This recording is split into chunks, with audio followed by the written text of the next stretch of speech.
नमस्कार. आठवड्याभराच्या बातम्या तुम्ही पाहतच असाल, तुम्हाला काही नव्यानं सांगायला नको. पण 30 जिल्हे बाधित आहेत पुरामुळे. मराठवाडा आणि सोलापूर जास्त करून आहेत. आणि हानी ही भरून न येणे एवढी आहे. सरकार त्यांच्या पद्धतीनं जे काय करायचं ते करतीलच. सँक्शन सुद्धा केलेत ना, 2215 कोटी. आपण आपल्या परीने काय करता येईल तेवढं बघूया. आमच्या माध्यमातून जेवढं करता येईल तेवढं करण्याचा प्रयत्न करतोय.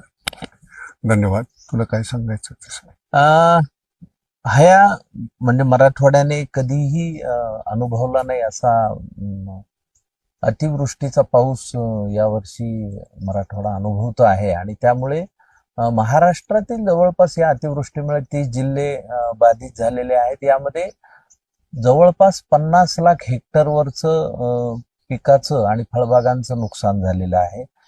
याशिवाय खूप ठिकाणची जमीन खरवडली गेली आहे. ती नव्याने उभी करणं हे एक मोठं आव्हान आपल्या समोर आहे. दुसरं, पशुधन खूप मोठ्या प्रमाणात बाधित झालेलं आहे. यामध्ये जवळपास हजाराच्या घरात गाई, म्हशी, बैल, 2500च्या घरात बकऱ्या आणि याशिवाय जीवितहानी सुद्धा झालेली आहे.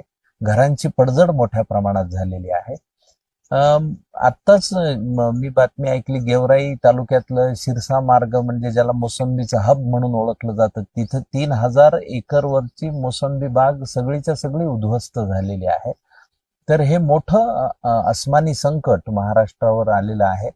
तर सर्व शहरामधील दानशूर व्यक्तींना कळकळीचं आवाहन की या संकटाला एकत्र मिळून सामोरं जाताना आपण सर्वांनी मिळून बळीराजाला आणि ग्रामीण भागातल्या सामान्य नागरिकांना उभारी देऊया आणि जास्तीत जास्त प्रमाणात मदत करूया.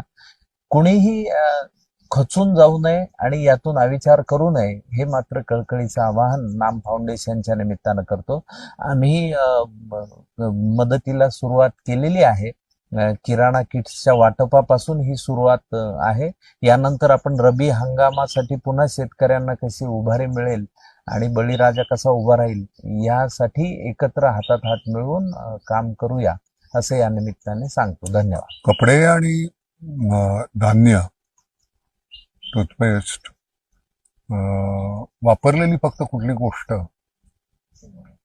पाठवू नका, तेवढी एक विनंती. आपण यांच्यावर उपकार करत नाही, ही आपल्यावर ही पाळी नाही आली, त्यांच्यावर आली. त्यामुळे आपण हे करणं फार गरजेचं आहे.